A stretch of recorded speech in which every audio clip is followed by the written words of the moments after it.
Last पे बेटे हमने ये किया था कंप्लीट कि कार्बन जो है वो एक टेट्रावेलेंट एटम होता है। टेट्रावेलेंट मैंने आपको समझाया था।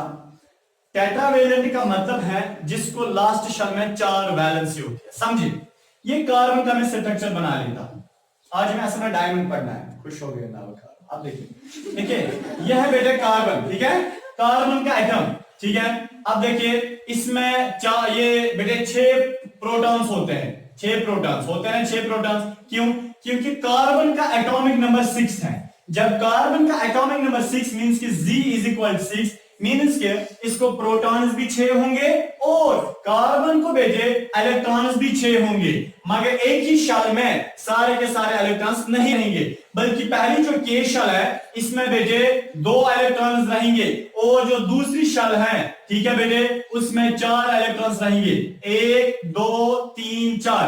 पहली में 2 मींस की के शेल में 2 इलेक्ट्रॉन्स है, एल शेल में 4 इलेक्ट्रॉन्स है। टोटल में 4 और 2 कितने हो गए? 6। तो टोटल में इसके पास 6 इलेक्ट्रॉन्स है। क्योंकि हमने क्लास 9th में chemistry chapter number 3 topic number 4 हमने बेटे वहां पे ये पढ़ा है कि जितने एक एटम में प्रोटॉन्स होते हैं प्लस चार्ज होते हैं, उतने ही एक एटम में नेगेटिव चार्ज भी होते हैं। मींस के जितने एक एटम के पास प्लस चार्ज होता है उतने ही एक एटम के पास नेगेटिव चार्ज भी होता है। मींस के एटम एक न्यूट्रल एटम यानी कि पार्टिकल होता है। इसमें बेटे क्या, जितने प्रोटॉन्स उतने ही इलेक्ट्रॉन्स भी हैं। ये ओवरऑल न्यूट्रल होता है। आगे थोड़ा सा जाते हैं। कार्बन की इलेक्ट्रॉनिक कॉन्फ़िगरेशन ये है K2L4। मींस के शेल में 2 इलेक्ट्रॉन्स रहते हैं, एल शेल में 4 इलेक्ट्रॉन्स रहते हैं। इसका मतलब है अगर के शेल की ओवरऑल कैपेसिटी है 2, हमने रखे 2 इलेक्ट्रॉन्स, एल शेल में से 8 इलेक्ट्रॉन्स पहुंच जाते हैं। एल शेल की कैपेसिटी 8 इलेक्ट्रॉन्स हैं, मगर बेटे मैंने 4 ही इलेक्ट्रॉन्स रखे। क्यों? रीजन ये है बेटे क्योंकि मुझे 4 ही इलेक्ट्रॉन्स बचते थे, मैंने वही 4 इलेक्ट्रॉन्स लगाए। अगर 5 होते मैं 5 लगाता, अगर 7 होते मैं 7 लगाता, अगर 8 होते मैं बेटे बराबर 8 लगाता। मगर ये कार्बन ऐसा है, इसको पहली शेल में 2 इलेक्ट्रॉन्स हमने रखे, टोटल में इसको 6 इलेक्ट्रॉन्स हैं। पहली शेल में मैंने 2 रखे और दूसरी शेल में मैंने 4 रखे। जरा बताइए 8 होने चाहिए, मैं 4 इधर के 8 होने चाहिए, बट इसके पास कितने हैं बेटे? 4 ही बचते हैं। लास्ट पे हमने वो 4 दूसरी शेल में लगाए। अब कितने और बचते हैं? कितने और होने चाहिए ताकि 8 बन जाए? और कितने होने चाहिए ताकि 8 बन जाए? बेटे 4 और होने चाहिए। इसको 4 और होने चाहिए ताकि इसको 8 बन जाए। जितने इसको चाहिए ना उसी को हम वैलेंसी बोलते हैं। इसको बेटे 4 और चाहिए, 4 और इसको चाहिए ताकि 8 बन जाए। इसी को हम बोलते हैं टेट्रावेलेंट। टेट्रा का मतलब 4, वेलेंट का मतलब वैलेंसी। इसकी वैलेंसी 4 है। ये मींस के वैलेंसी में ऐसे आपको समझा सकता हूं लेवल लैंग्वेज में, भिखारी किसी चीज का ये भीख मांगेगा 4 इलेक्ट्रॉन्स के लिए। बेटे कैसे मांगेगा? देखिए बेटे, हाँ, जिन एटम्स को लास्ट में वैलेंसी 1 2 3 होती है, मींस के हर एक एटम को लास्ट शेल में 8 इलेक्ट्रॉन्स होने चाहिए, बट किसी को 1 होता है, किसी को 2 होते हैं, किसी को 2 4 5 6 7 होते हैं। बेटे याद रखना, जिसको लास्ट तक 8 बराबर नहीं होंगे, या तो वो लूज अपने इलेक्ट्रॉन्स करेगा या तो गेन करेगा। मेरा मतलब है फॉर एग्जाम्पल बेटे एक एटम ऐसा है उसको लास्ट शेल में बेटे 7 इलेक्ट्रॉन्स हैं, होने कितने चाहिए? 8 होने चाहिए। है कितने? 7। अब ये जिसको 7 है इसको 1 और चाहिए। वो एटम कहीं से 1 और इलेक्ट्रॉन लेगा और अपने बराबर 8 बराबर करेगा। कुछ एटम्स ऐसे होते हैं उनको बेटे वो अपने सारे लास्ट वाले इलेक्ट्रॉन्स लूज करता है स्टेबल बनने के लिए। मैंने डिस्कस किया है आपके लास्ट लेक्चर में बेटे, बट कार्बन न लूज करेगा, कार्बन न गेन करेगा। रीजन ये है बेटे क्योंकि इलेक्ट्रॉन लूज करने के लिए इसके पास एनर्जी नहीं है, इलेक्ट्रॉन गेन करने के लिए इसके पास एनर्जी नहीं है। अब ये बेटे करेगा क्या? ये कार्बन जो है इलेक्ट्रॉन्स को शेयर करेगा। क्या करेगा? शेयर करेगा। यहां तक हम लास्ट पे पूछे थे, शेयर का मतलब ये होता बेटे ये हाफ रास्ते तक इलेक्ट्रॉन को यहां देगा, इसने हाफ रास्ते तक दिया। फॉर एग्जाम्पल मैं आपको एक एग्जाम्पल देता हूं बेटे हाइड्रोजन की। हमारे पास यह हाइड्रोजन का एटम है, hydrogen symbol H, atomic number 1। Means के हाइड्रोजन जो है उसके पास 1 प्रोटॉन होता है। यह हाइड्रोजन का स्ट्रक्चर, उसके पास 1 प्रोटॉन है, 1 इलेक्ट्रॉन है। सर क्यों? क्योंकि एटॉमिक नंबर 1 का मतलब एक प्रोटॉन होगा, एटॉमिक नंबर का मतलब है एक इलेक्ट्रॉन होगा। समझ आया बेटे? इसका एटॉमिक नंबर 1 है, मींस कि एक प्रोटॉन होगा, एक इलेक्ट्रॉन भी हाइड्रोजन के पास होगा। अब बेटे फॉर एग्जांपल मैंने यहाँ पे हाइड्रोजन रखा, हाइड्रोजन का एक प्लस है, ऊपर से शेल कितनी होंगी? बोले ना, जोर से बोलो, एक शेल होगी। बेटे एक शेल में कितना इलेक्ट्रॉन होगा? कितने होंगे? एक ही इलेक्ट्रॉन होगा। भाई हमें पता है हाइड्रोजन के पास खाली के शेल है ना, के शेल। बेटे के शेल में ज्यादा से ज्यादा कितने इलेक्ट्रॉन पहुंच जाते हैं? जोर से बोलो ना, के शेल में ज्यादा से ज्यादा 2 इलेक्ट्रॉन पहुंच जाते हैं, मगर इस शख्स के पास कितने हैं? एक ही इलेक्ट्रॉन है। इसको और कितने चाहिए ताकि 2 बन जाए? इसको एक और चाहिए, ठीक है ना बेटे? आप इसको कोई एटम आएगा बोलेगा हाइड्रोजन साहब आप लूज करो ना, ये लूज करेगा, हाइड्रोजन को बोलेगा मैं दूंगा ना, ये लेता है ना, ये देता है। अब क्या करेगा बेटे? ये भी शेयर करेगा। ये ना हाइड्रोजन न्यूक्लियस में कितने प्लस चार्ज, इलेक्ट्रॉन्स कितने हैं? देखिए बेटे क्या करेगा, कार्बन भी अपना एक इलेक्ट्रॉन हाफ रास्ते तक निकालेगा, हाफ रास्ते तक। हाइड्रोजन भी अपना एक इलेक्ट्रॉन हाफ रास्ते तक निकालेगा। निकाला ना बेटे, वहां पे क्या इनके बीच में बन गया? रिलेशन बन गई, बॉन्ड बन गया बेटे। ये जो बॉन्ड है, ठीक है ना, ये बॉन्ड कैसे बना? एक एटम ने जब इलेक्ट्रॉन आधे रास्ते तक दिया, दूसरे एटम ने जब आधे रास्ते तक इलेक्ट्रॉन दिया, बेटे इनके बीच में एक बॉन्ड बन गया। इस बॉन्ड को हम बोलते हैं कोवैलेंट बॉन्ड। को का मतलब दोनों, ठीक है ना, वैलेंट का मतलब जब दोनों की वैलेंसी दी, कोवैलेंट बॉन्ड, ठीक है ना। ये कौन सा बॉन्ड है? Covalent bond. कौन सा बॉन्ड है बेटे? कोवैलेंट बॉन्ड, ठीक है बेटे। इसी तरह आगे और जाते हैं बेटे, यहां से भी फॉर एग्जांपल हाइड्रोजन है, उसके पास एक प्लस चार्ज है, हाइड्रोजन को हमेशा लास्ट शेल में कितने इलेक्ट्रॉन्स हैं? एक ही इलेक्ट्रॉन है, इसकी के शेल उसके पास होती है, उसको एक इलेक्ट्रॉन होगा।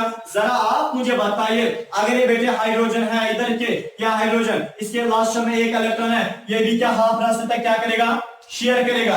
ये पूरा इलेक्ट्रॉन, हाइड्रोजन पूरा इलेक्ट्रॉन कार्बन को नहीं देगा, ना कार्बन इसको पूरा इलेक्ट्रॉन देगा, नहीं, वो सवाल ही नहीं है बेटे। क्या करेगा?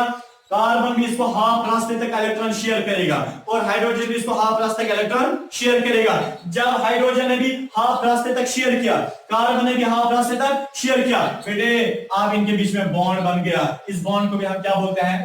Covalent bond. समझे? एक मिनट देखिए, ये जो हाफ रास्ते तक शेयर करना, इसका क्या फन है, इसका क्या मकसद है? निमराज जी इधर देखिए, इसका बेटे मकसद ये होता है कि अगर कार्बन ने हाफ रास्ते तक इलेक्ट्रॉन दिया, ठीक है, कार्बन को लगता है कि मैंने इसका भी छीन लिया, मैंने तो हाइड्रोजन का भी छीन लिया, ठीक है, और हाइड्रोजन हाफ रास्ते तक इलेक्ट्रॉन देता है और हाइड्रोजन को बेटे ये लगता है कि मैंने कार्बन का भी इलेक्ट्रॉन छीन लिया है। दर हकीकत वो नहीं होता है, पर इनको लगता है, अपनी जगह इनको क्या सेटिस्फेक्शन होती है। क्लियर हुआ बेटे? इसी तरह यहां से बेटे एक और कार्बन हाइड्रोजन एटम है, ठीक है ना, उसमें एक प्लस है, ऊपर से एक इलेक्ट्रॉन है, ठीक है, वो भी हाफ रास्ते तक शेयर करता है। कार्बन का एक इलेक्ट्रॉन हाफ रास्ते तक शेयर करता है, बेटे बॉन्ड बन गया। कौन सा बॉन्ड है? कोवैलेंट बॉन्ड, ठीक है ना, कोवैलेंट। इसी तरह बेटे नीचे से भी एक हाइड्रोजन है, हाइड्रोजन में एक प्लस और एक इलेक्ट्रॉन होता है, वो हाफ रास्ते तक शेयर करता है। कार्बन भी एक हाफ रास्ते तक शेयर करता है, बेटे बॉन्ड बन जाता है। कौन सा बॉन्ड है? Covalent bond. समझे? मींस के कार्बन के लास्ट शेल में जो 4 इलेक्ट्रॉन्स होने चाहिए थे 8, बट है 4। अगर 4 ही इलेक्ट्रॉन्स है, ठीक, इसको और 4 चाहिए। उन 4 को कैसे गेन करता है? ये बेटे गेन नहीं करता है, बल्कि अगर ये गेन करता, इसके पास एनर्जी होती ही नहीं। इसको 4 इलेक्ट्रॉन्स गेन करने के लिए एनर्जी होती ही नहीं है। ये क्या करता है बेटे? ये शेयर करता है। नए कार्बन अपने इलेक्ट्रॉन्स लूज कर सकता है क्योंकि एनर्जी उतनी नहीं है, नए दूसरों के इलेक्ट्रॉन्स को ले सकता है, एनर्जी ही नहीं। ठीक है बेटे, समझा? अब ये क्या करता है? ये शेयर करता है। इसने शेयर किया, शेयर किया, शेयर किया, शेयर, कितने इलेक्ट्रॉन इसने शेयर किए? 4 इलेक्ट्रॉन शेयर किए। 4 इलेक्ट्रॉन जब शेयर किए इसने, 4 इलेक्ट्रॉन शेयर करने से कार्बन को सेटिस्फेक्शन होती है कि जिसके साथ मैंने शेयर किया मैंने उसका भी छीन लिया, जिसके साथ मैंने शेयर किया उसका छीन लिया, जिसके साथ मैंने शेयर किया उसका छीन लिया, जिसके साथ शेयर किया उसका। कार्बन ये कश्मीरी लोगों जैसा है, क्योंकि जब भी किसके साथ क्या करता है, ऑपरेशन में आता है, अच्छी लालच मजबूत उसका भी छीन लेने की कोशिश करता है। ठीक है ना? अब देखिए, चलिए बेटे, अब हाइड्रोजन है, हाइड्रोजन भी ना अपना इलेक्ट्रॉन, एक हाइड्रोजन को लास्ट में एक इलेक्ट्रॉन है, और ना वो लूज कर सकता है ना वो गेन कर सकता है। गेन करने के लिए उसके पास एनर्जी नहीं है, लूज करने के लिए उसके पास एनर्जी नहीं है। अब वो क्या करेगा बेटे, वो हाइड्रोजन भी शेयर करेगा as like of carbon, as like of carbon. मैरिज जी इधर रखिए, का हाइड्रोजन भी शेयर करेगा। हाइड्रोजन के पास एक इलेक्ट्रॉन है, ये भी हाफ रास्ते तक शेयर करेगा और हाइड्रोजन को लगेगा मैंने तो शेयर किया मगर मैंने कार्बन का भी एक इलेक्ट्रॉन छीन लिया। ये इसके पीछे, ये इसके पीछे, हाइड्रोजन को लगता है मैंने शेयर किया। जरा आप मुझे बताइए, जब हाइड्रोजन को लगता है मैंने इसका भी छीन लिया, हाइड्रोजन को कितना लगता है टोटल में, कितने आ गए, दो आ गए। यानी कि हाइड्रोजन को कितने होने चाहिए, दो आगे। कितने लगता, कितना है आगे, दो। मींस की इसको लगता है, ठीक है ना, ये ख्याली वो पलाव खाता है बेटे, इसको लगता है मैंने छीन लिया मुझे तो दो आगे। इसी तरह इस हाइड्रोजन ने भी शेयर किया, इस हाइड्रोजन को भी लगता है मैंने छीन लिया, इसको भी लगता है मैं स्टेबल बन गया। दरअसल हकीकत स्टेबल नहीं है, ठीक है बेटे। हम भी कभी सपने में करोड़ों रुपया देखते हैं बेटे। इसी तरह ये जो हाइड्रोजन है ये भी इसके साथ शेयर करता है। उसके बाद इस हाइड्रोजन को लगता है कि मेरे पास क्या आ गए, दो इलेक्ट्रॉन्स आ गए, मैं स्टेबल बन गया। इसी तरह बेटे ये हाइड्रोजन ये भी शेयर करता है अपने एक इलेक्ट्रॉन, इसको भी लगता है मेरे पास दो इलेक्ट्रॉन्स आ गए बेटे। हकीकत ये नहीं होता है, इन्हें खाली शेयर किया होता है मगर अंदर से सोल सेटिस्फैक्शन होती है, नहीं जी मेरे पास दो आ गए। मगर कार्बन यहां से क्या करता है, कार्बन को भी लगता है मैंने इसके साथ एक शेयर किया मुझे दो आ गए। कार्बन को लगता है यहां पे दो इलेक्ट्रॉन्स आ गए, इस यहां से भी कार्बन को लगता है दो इलेक्ट्रॉन्स आ गए, यहां से भी कार्बन को लगता है अपना एक है और दूसरा का छीन लिया, दो इलेक्ट्रॉन्स आ गए। यहां से कार्बन को लगता है अपना एक था दूसरे का छीन लिया, दो इलेक्ट्रॉन्स आ गए। जरा बेटे मुझे बताओ कार्बन को लास्ट शेल में कितना लगता है टोटल इलेक्ट्रॉन्स है, दो प्लस दो हो गए चार, चार प्लस दो हो गए छह, काल गो इधर के, और दो और कितने हो गए, छह और दो कितने हो गए, आठ। मींस के ओवरऑल कार्बन को लगता है मुझे तो आठ आ गए बेटे। कार्बन को लास्ट में आठ होने चाहिए थे, चार ही है, मगर अब सोल सेटिस्फैक्शन के लिए, अपनी दिल तसल्ली के लिए इसको लगता है मैंने आठ छीन लिए, ठीक है बेटे। इसको लगता है मैंने आठ, मेरे पास आठ आ गए, ठीक है बेटे।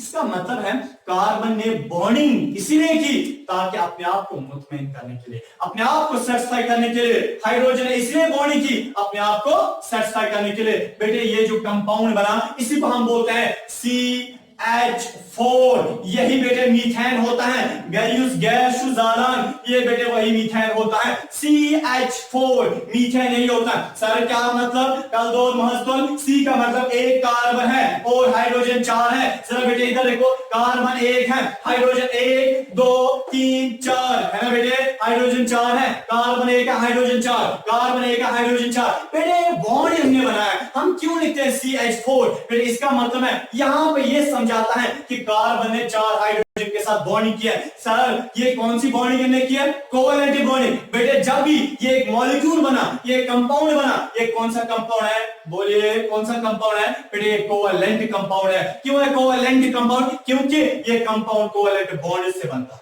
ये कंपाउंड कोवैलेंट बॉन्ड से बनता है। ये कौन सा कंपाउंड है? कोवैलेंट। क्यों? क्योंकि इस कंपाउंड में जो बॉन्ड्स हैं वो कौन सा है? कोवैलेंट बॉन्ड्स हैं, ठीक है बेटे। यहां से भी covalent bond, covalent bond, covalent bond, covalent bond, तो ये पूरा एक कंपाउंड बना। इस कंपाउंड को हम कोवैलेंट कंपाउंड बोलते हैं, ठीक है बेटे। क्या बोलते हैं? Covalent compound. एक मिनट देखिए, कोवैलेंट कंपाउंड दुनिया में बहुत सारे हैं। एक रूल याद रखिए, जब भी दो एटम्स आपस में इलेक्ट्रॉन शेयर करते हैं, फिर अगर वो एक मॉलिक्यूल बनाते हैं, आंखें बंद करके बोलना चाहिए वो कोवैलेंट कंपाउंड होता है। 1998 जेकेसीटी देख लेना बेटे, क्वेश्चन नंबर 112, ठीक है ना। 1998 जेकेसीटी क्वेश्चन नंबर 112 आप देख लेना कैसे आया था, नहीं आया था बेटे। याद कीजिए इधर के, ये जो कोवैलेंट कंपाउंड्स होते हैं ये तब बनता है जब इलेक्ट्रॉन्स आपस में शेयर किए जाते हैं। क्या किए जाते हैं? बोले ना, लिखो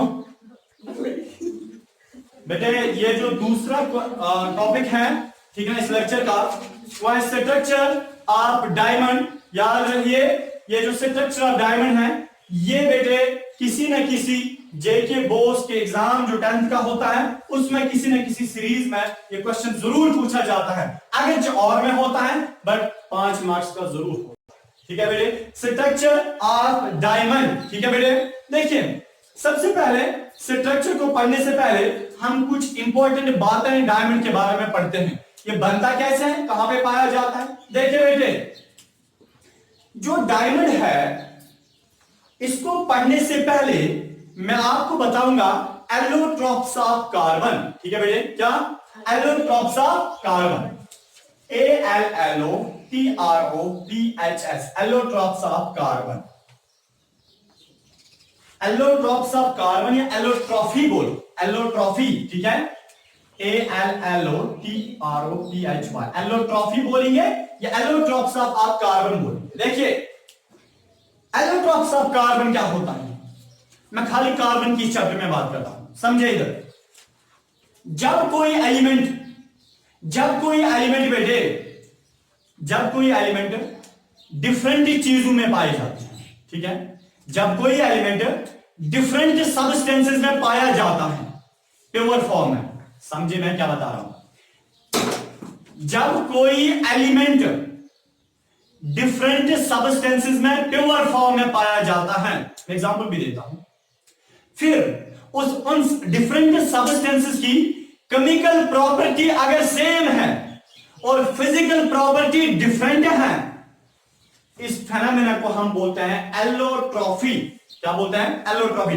अगर कार्बन डिफरेंट सब्सटेंसेस में पाया जाता है, फिर उन सब्सटेंसेस की केमिकल प्रॉपर्टी सेम होती है और फिजिकल प्रॉपर्टी डिफरेंट होती है, तो हम इस फेनोमेना को हम बोलेंगे एलोट्रॉफी ऑफ कार्बन, ठीक है, ये एलोट्रॉप्स ऑफ कार्बन। एलोट्रॉप्स ये वो सब्सटेंसेस होते हैं, ये वो चीजें होती हैं, ठीक है, जिन चीजों में कार्बन ही पाया जाता है। ये वो चीजें होती हैं, डिफरेंट चीजें होती हैं जिन चीजों में कार्बन ही पाया जाता है, और उन डिफरेंट चीजों की केमिकल प्रॉपर्टी अगर सेम होती है, फिजिकल प्रॉपर्टी अगर डिफरेंट है, बेटे इस चीज को हम बोलते हैं एलोट्रॉफी ऑफ कार्बन। मैं आपको एग्जांपल देता हूं बेटे, फॉर एग्जांपल मार्कर इधर देना। फॉर एग्जांपल बेटे हमारे पास है इधर के, हमारे पास है क्या नाम है, कोल होता है, क्लास 8 में भी पढ़ा है कोल, ठीक है बेटे। हमारे पास है बेटे पेट्रोलियम, ठीक है। देखिए कोल एक सब्सटेंस है, पेट्रोलियम एक सब्सटेंस है, कोल में भी कार्बन पाया जाता है, पेट्रोलियम में भी कार्बन पाया जाता है। बेटे जो कोल होता है, याद रखिए, जो कोल होता है बेटे, इसमें भी कार्बन, पेट्रोलियम में भी कार्बन। कोल की केमिकल प्रॉपर्टी है, ये जलता है, जलने के बाद हीट देता है, और पेट्रोलियम की केमिकल प्रॉपर्टी है, ये जलता है, जलने के बाद हीट देता है। बट इसकी फिजिकल प्रॉपर्टी है, ये सॉलिड होता है, और बेटे ये सॉलिड नहीं होता है, लिक्विड होता है। इसका मतलब जब कोई एलिमेंट डिफरेंट चीजों में पाया जाता है और उन डिफरेंट चीजों की केमिकल प्रॉपर्टी अगर सेम होती है, फिजिकल प्रॉपर्टी अगर डिफरेंट होती है, तो इस फेनोमेना को हम बोलते हैं एलोट्रॉफी। क्या बोलते हैं? एलोट्रॉफी। अगर कार्बन उन डिफरेंट चीजों में पाया जाता है, उन चीजों की फिर केमिकल प्रॉपर्टी सेम है, फिजिकल प्रॉपर्टी डिफरेंट है, तब हम बोलेंगे ये एलोट्रॉप्स ऑफ कार्बन है। ये दोनों क्या है बेटे? ये दोनों क्या है? बोले ना, एलोट्रॉप्स ऑफ कार्बन। क्यों? क्योंकि इसमें भी कार्बन प्योर फॉर्म है, इसमें भी कार्बन प्योर फॉर्म है, और बेटे इसकी केमिकल प्रॉपर्टी इस जैसी है, और बट इसकी फिजिकल प्रॉपर्टी इस जैसी नहीं है, तो इन दोनों को हम क्या बोलेंगे? Allotropes of carbon. क्या बोलेंगे? Allotropes of gold. सुनिए फॉर एग्जांपल, मैं एग्जांपल देता हूं, ये हकीकत नहीं है, मैं झूठ ही बोलूंगा, बट ये एग्जांपल है बेटे। मेरे पास कोई अलग सब्सटेंस है, ये है मेरे पास दूसरा सब्सटेंस, ठीक है, और बेटे यह है मेरे पास तीसरा सब्सटेंस, ठीक है। तीन सब्सटेंस है मेरे पास, देखिए, एक सब्सटेंस, दूसरा सब्सटेंस, तीसरा सब्सटेंस, ठीक है। इस सब्सटेंस में भी गोल्ड पाया जाता है, इस सब्सटेंस में भी गोल्ड पाया जाता है, इस सब्सटेंस में भी गोल्ड पाया जाता है। यह अलग किस्म का सब्सटेंस है, यह अलग किस्म का सब्सटेंस है, यह अलग किस्म का सब्सटेंस है। तीनों डिफरेंट सब्सटेंसेस हैं, तीनों में मगर सेम कार्बन पाया जाता है। तीनों की केमिकल प्रॉपर्टी यह है, इसकी भी प्रॉपर्टी है बेटे, क्या केमिकल प्रॉपर्टी है? जो इसकी प्रॉपर्टी है, जो इसकी प्रॉपर्टी है वो इसकी भी प्रॉपर्टी है, केमिकल प्रॉपर्टी। बट इसकी जो फिजिकल प्रॉपर्टी है, क्या इसकी शेप अलग है, इसकी शेप कुछ और, इसकी शेप कुछ और। बेटे इसका मतलब है ये एलोट्रॉप्स ऑफ गोल्ड है। समझ आओ? समझ है? चलिए इधर रखें। तो बेटे इसका मतलब है, एलोट्रॉप्स का मतलब जब कोई एलिमेंट डिफरेंट सब्सटेंसेस में पाया जाता है, उन डिफरेंट सब्सटेंसेस की केमिकल प्रॉपर्टी अगर सेम होती है और फिजिकल प्रॉपर्टी अगर डिफरेंट होती है, इस फेनोमेना, इस प्रोसेस को हम बोलेंगे एलोट्रॉफी ऑफ कार्बन या एलोट्रॉप्स ऑफ दैट एलिमेंट। ठीक है बेटे, समझ आया आपको? समझ आया एलोट्रॉफी ऑफ कार्बन क्या होता है? और समझ आया आपको बेटे? हम बोलेंगे बेटे कार्बन जो है बेटे ये पाया जाता है दो फॉर्म्स में। कितनी फॉर्म्स में?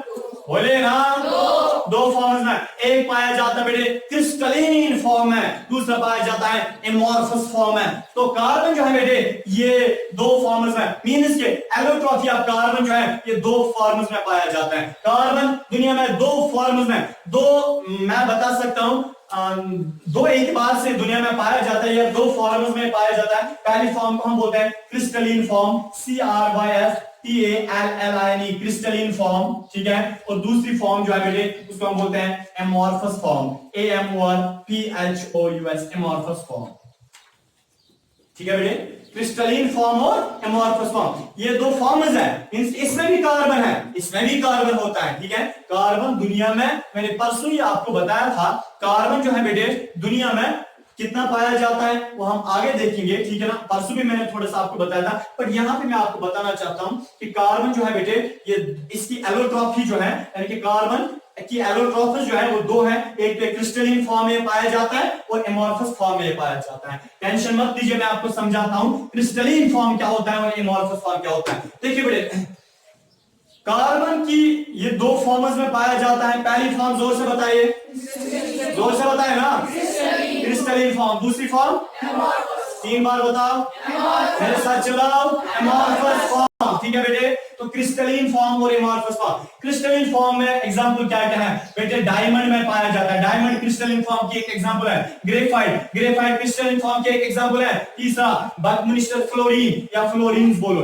FLURRENES फ्लोरीन्स, ठीक है बेटे। इसका मतलब कार्बन तो दो फॉर्म्स में पाया जाता है। पहली फॉर्म को हम क्रिस्टलीन फॉर्म बोलते हैं, जैसे डायमंड क्रिस्टलीन फॉर्म की एक एग्जांपल है, जैसे ग्रेफाइट क्रिस्टलीन फॉर्म की एक एग्जांपल है, जैसे फ्लोरीन क्रिस्टलीन फॉर्म की एक एग्जांपल है, ठीक है बेटे। अरे समझ आया सर? नहीं आया समझ? कल 2-10 तुलो। देखिए बेटे क्या होता है मैं आपको बताता हूं। ओ दुनिया में इंसान जो है बेटे वो दो किस्म के होते हैं। इंसान दो किस्म के होते हैं, एक होता है बेटे मर्द हजरात और औरतों वाला तबका, ठीक है ना। मर्द हजरात, औरतें हजराती, ठीक है बेटे। चले मर्द हजरात भी डिफरेंट फॉर्म्स में पाए जाते हैं। कोई छोटे होते हैं, कोई लंबे होते हैं, ठीक है ना, ग्रेट खली जैसे इधर के। कोई बेटे क्या होते हैं? पतले होते हैं, कोई मोटे होते हैं, कोई गहरे होते हैं, ठीक है ना बेटे। कोई काले होते हैं, कोई क्या होते हैं? नीग्रो होते हैं, ठीक है ना। कोई व्हाइट होते हैं, गोरे, ठीक है। इस तरह बेटे जो औरत है वो भी बहुत सारी फॉर्म्स में पाई जाती है। नाबका तबका, फैशन वाला तबका, मेहंदी लगाने वाला तबका, काला तबका, ठीक है ना, और व्हाइट तबका, ठीक है ना बेटे। आप देखिए काला सर के ऊपर ना रखने वाला तबका, ठीक है ना। अब देखिए इसका मतलब औरतों का भी बहुत सारा एक तबका होता है, ठीक है ना। हाँ जबरदस्त एक तबका भूल गया, वो कौन सा है? ठीक है ना, चुगली खाने वाला तबका। तो आदत होते हैं, चले इधर आप देखिए क्या बोलते हैं, ठीक है। चले बेटे बहरहाल हाँ ये तो आदत है औरतों की। चले आपकी क्या, ये तो हजरत यूसुफ अलैहिस्सलाम के वक्त में जो औरतें थी कुरान पाक फरमाते हैं, ठीक है ना बेटे। कुरान पाक में लिखा है मफहूम कि हजरत यूसुफ अलैहिस्सलाम के वक्त में जो औरतें थी जो जुलैखा के साथ रहा करती थी, उन्होंने क्या वो तो भी आपस में ऐसी बातें करते थे, ठीक है ना। उनको भी आपस में इधर उधर की मीन्स की इधर उधर की चुगलियां वगैरह वो इधर उधर की बातें करते थे, ठीक है ना। चले बेटे कार्बन जो है ये दो फॉर्म्स में पाया जाता है, क्रिस्टलीन फॉर्म है और एमॉर्फस फॉर्म है। क्रिस्टलीन फॉर्म जैसे डायमंड, जैसे ग्रेफाइट, जैसे फ्लोरीन, आप देखिए। और एमॉर्फस फॉर्म जैसे कोल, जैसे अरे बोलो ना, हाँ और दूसरा पेट्रोलियम, क्या है? पेट्रोलियम, ठीक है। कोल है, पेट्रोलियम है, ठीक है। यह है एमॉर्फस फॉर्म। इतना आया समझ? आप बेटे इतना नोट कर सकते हैं। आगे मैं अभी डायमंड पे आता हूं। चले बेटे हाँ कार्बन जो है वो उसके एलोट्रॉफस जो है वो दो फॉर्म्स में है, क्रिस्टलीन फॉर्म में और एमॉर्फस फॉर्म में, ठीक है। क्रिस्टलीन फॉर्म है और एमॉर्फस फॉर्म है। क्रिस्टलीन फॉर्म की पहली एग्जांपल डायमंड, ठीक है ना। सारे बोलो डायमंड, बोलो डायमंड। जो बोलेगा इंशाल्लाह उसको जिंदगी में 1 kg मिलेगा, बोलो डायमंड, ठीक है। बस इधर बस हाँ देखिए बेटे बस, अरे शोर के बगैर। जो बेटे अब डायमंड है, ठीक है, बट उसको मिलेगा सिंथेटिक डायमंड, डुप्लीकेट वाला। चलिए इधर जो बेटे डायमंड है सबसे पहले हम इसका स्ट्रक्चर देखेंगे। देखिए स्ट्रक्चर से पहले इंपॉर्टेंट है कि हम इसकी लोकेशन देखें, कहां पे पाया जाता है। आपको पता है बेटे जमीन है, अर्थ है, ठीक है। सबसे पहले जब भी कोई चीज डेड हो जाती है, हमारी बॉडी भी सेल्स की बनी है, सेल्स बनी होती है कार्बन की, ठीक है ना। सेल्स में कार्बन होता है बेटे, इसका मतलब है हम जब डेड हो जाते हैं कार्बन नीचे चला जाता है। मछलियां जो है वो सेल्स की बनी है, देखिए डायमंड कैसे बनता है। मछलियां जो है वो सेल्स की बनी है और उन सेल्स में कार्बन होता है बेटे। जब मछलियां समंदर के नीचे मर जाती हैं बेटे, या जब मछलियां समंदर में मर जाती हैं, उनमें जो बेटे सेल्स होती हैं मछलियों में, सेल्स में कार्बन होता है, कार्बन यहाँ जमा हो जाता है बेटे। जब कार्बन जमा हो गया, बहुत ज्यादा कार्बन जमा हो गया, और फिर जब इस कार्बन के ऊपर बहुत ज्यादा टेम्परेचर पड़ जाता है, हाई टेम्परेचर जब इसके ऊपर पड़ता है, और बेटे हाई प्रेशर भी जब इसके ऊपर पड़ता है, हाई टेम्परेचर भी पड़ता है, हाई प्रेशर भी पड़ता है, उसके बाद बेटे ये जो कार्बन है ये कन्वर्ट हो जाता है डायमंड में, बट करोड़ों साल के बाद डायमंड में, ठीक है ना बेटे। करोड़ों साल के बाद ये हीरा बन जाता है, ये डायमंड बन जाता है। सुनिए बेटे, ये जो डायमंड है ये जमीन के नीचे भी पाया जाता है, समंदरों में भी पाया जाता है। इसका मतलब ये कार्बन से बनता है। वो कार्बन जो है बेटे, याद रखना, वो कार्बन जो है वो जब, यानी कि हम बोलेंगे जब मछलियां डेड हो जाती हैं, उनकी सेल्स में जो कार्बन होता है, वो कार्बन जो है जमीन के नीचे जब रहता है, हाई टेम्परेचर पड़ता है, हाई प्रेशर पड़ता है, फिर वो कार्बन कन्वर्ट होता है बेटे डायमंड में, हीरे में, बट उसके साथ अभी कचरा मिला होता है, उसके साथ वो पत्थरों में बंद होता है, यानी कि वो रॉक्स में बंद होता है, किस क्रिस्टलिन फॉर्म में, यानी मींस के डायमंड जो है, या ऐसे आप नहीं पाओगे डायमंड आपने हीरा निकाला, नहीं बेटे, बल्कि डायमंड जो है ये क्रिस्टलिन फॉर्म है। उस वक्त ये किसके साथ मिला होता है, रॉक्स के साथ, सैंड पार्टिकल्स के साथ, मिट्टी के साथ मिला होता है। उस वक्त उस डायमंड को हम बोलेंगे कैम्बरलाइट। क्या बोलेंगे? KIMBERLIT, कैम्बरलाइट। कैम्बरलाइट बेटे ये वो डायमंड होता है जब जमीन के नीचे ये मिट्टी के साथ, रॉक्स के साथ ये मिला होता है, उस वाले डायमंड को हम कैम्बरलाइट बोलते हैं। ठीक है बेटे, समझ आया इतना? आगे जाते हैं थोड़ा सा। डायमंड जो है ये प्योरेस्ट फॉर्म ऑफ कार्बन है। डायमंड में कार्बन जो पाया जाता है वो प्योर फॉर्म में होता है। क्या होता है? वो प्योर फॉर्म में कार्बन होता है। डायमंड में सिर्फ कार्बन पाया जाता है और कोई भी एलिमेंट नहीं पाया जाता है। मैं समझाऊंगा, बट याद रखिए बेटे, हम लेबोरेटरी में भी डायमंड को बना सकते हैं। कैसे बना सकते हैं बेटे? आपको एक काम करना है, आपको बेटे कार्बन एटम्स लाने हैं, आपको कार्बन एटम्स लाने हैं। कार्बन एटम जब आपने लाए बेटे, आपको हाई टेम्परेचर देना है, हाई टेम्परेचर दिया, आपको बेटे हाई प्रेशर देना है, आपने हाई प्रेशर दिया, उसके बाद बेटे ये जो कार्बन है ये कुछ टाइम के बाद कन्वर्ट हो जाएगा डायमंड में। जल्दी टाइम नहीं लगता, इसमें जल्दी कन्वर्ट हो जाएगा डायमंड में, बट ऐसे डायमंड, ये डुप्लीकेट वाला डायमंड है, इसको बेटे हम बोलते हैं synthetic diamond, SYNTHETIC, synthetic diamond. ठीक है बेटे, लेबोरेटरी में कार्बन बीकर में रखना है, उसके बाद हाई टेम्परेचर, हाई प्रेशर डालना है, उसके बाद ये कार्बन जो है ये कन्वर्ट हो जाता है डायमंड में। ठीक है बेटे, किस में कन्वर्ट हो जाता है? जो आजकल जो डायमंड है ना लोगों के पास, ठीक है, जो 5 रुपए में बोलते हैं डायमंड, वो यही सिंथेटिक डायमंड होता है। ठीक है बेटे, अब थोड़ा और आगे जाता है। देखिए बेटे, ये जो डायमंड है, ठीक है, हमें पता है कार्बन जो है इसमें प्योर फॉर्म में पाया जाता है।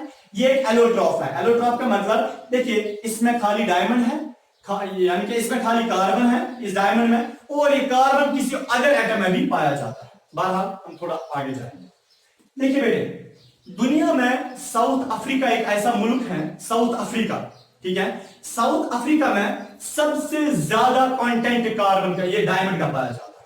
दुनिया में साउथ अफ्रीका मुल्क है, उसमें सबसे ज्यादा डायमंड की कंसंट्रेशन पाई जाती है, इसके पायोनियर ऑफ डायमंड, सबसे ज्यादा डायमंड पाया जाता है। नंबर 2 हमारे इंडिया में आंध्र प्रदेश में भी पाया जाता है, और मध्य प्रदेश, आंध्र प्रदेश अलग स्टेट है, मध्य प्रदेश अलग स्टेट है, उन 2 जगहों में भी डायमंड पाया जाता है। ठीक है बेटे, चलिए हम डायमंड को लेबोरेटरी में भी बना सकते हैं। अगर बेटे याद रखना, अगर बेटे इस डायमंड जो आपने इधर के फार्मूले जो जमीन के नीचे बना, अगर इस डायमंड को आप क्या करोगे, एक्सेस ऑक्सीजन साथ डालोगे बेटे, ये ग्रेफाइट में कन्वर्ट हो जाएगा। ग्रेफाइट में जो डायमंड बना, हाई प्रेशर, हाई टेम्परेचर की वजह से बना ना बेटे, ये डायमंड अगर आप इसको ऑक्सीजन साथ डालोगे और हीट दोगे, ये ग्रेफाइट में कन्वर्ट हो जाएगा। किसमें? ग्रेफाइट में कन्वर्ट हो जाएगा। समझ आ रही है? आगे जाते हैं थोड़ा सा। डायमंड का जो स्ट्रक्चर बेटे होता है, देखिए वो क्या होता है, बहुत इजी टॉपिक है। इसमें जो कार्बन एक होता है, यह है फॉर्म कार्बन, ठीक है। कार्बन कितने बॉन्ड्स बनाता है? कितने बॉन्ड्स बनाता है? कार्बन 4 बॉन्ड्स बनाता है। यह है बेटे कार्बन, ये 4 बॉन्ड्स बनाएगा। डायमंड में जो कार्बन होता है वो भी 4 बॉन्ड्स बनाता है। एक बॉन्ड बेटे ये यहां से बनाएगा, ठीक है, एक बॉन्ड ऊपर से बनाएगा, ठीक है, एक बॉन्ड यहां से बनाएगा, ठीक है, एक बॉन्ड आगे से बनाएगा। देखिए ये थोड़ा पीछे वाला बॉन्ड है, 3D मैं नहीं दिखा सकता हूं। ये कार्बन है, इसने एक बॉन्ड ऐसे खड़ा बनाया, ठीक है, दूसरे कार्बन के साथ, यहां से भी, यहां से भी और यहां से भी, नीचे से भी, ठीक है। तो ये बेटे कार्बन, डायमंड जो है, डायमंड में जो कार्बन होता है, ये यानी कि स्ट्रक्चर कार्बन का होता है, वो बेटे कुछ ऐसा होता है। मेरा मतलब है डायमंड का स्ट्रक्चर ऐसे होता है, उसमें कार्बन का अरेंजमेंट ऐसे होता है, ठीक है। फिर बस इतना ही डायमंड नहीं होता है, ये डायमंड का एक क्रिस्टल है, डायमंड का एक क्रिस्टल, एक छोटा सा टुकड़ा, ठीक है।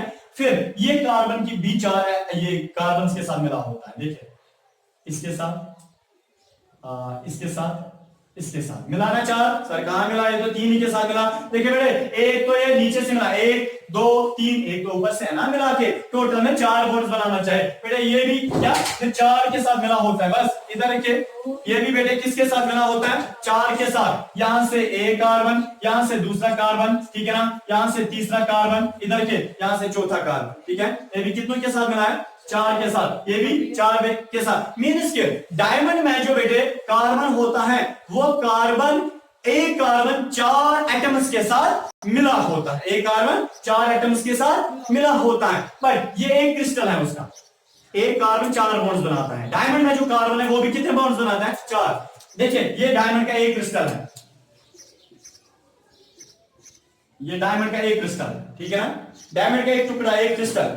इस तरह हर एक क्रिस्टल वहां पे क्या बनाता है? हर एक कार्बन 4 बॉन्ड्स बनाता है। समझ आया बेटे? समझ आया बेटे इतना? चले अब डायमंड का जो प्रॉपर्टी क्या है, डायमंड का मेल्टिंग पॉइंट, यानी कि मेल्टिंग पॉइंट बहुत हाई होता है, हाई टेम्परेचर देना होता है। डायमंड जो है बेटे, इसकी एक और प्रॉपर्टी है कि ये प्योर फॉर्म ऑफ कार्बन है, ये एलोट्रॉप ऑफ कार्बन है, ठीक है ना बेटे। इसका रिफ्रैक्टिव इंडेक्स बस इधर के क्या, इसका क्या बोलते हैं, टेम्परेचर जो मेल्टिंग पॉइंट है वो बहुत हाई होता है, ठीक है बेटे।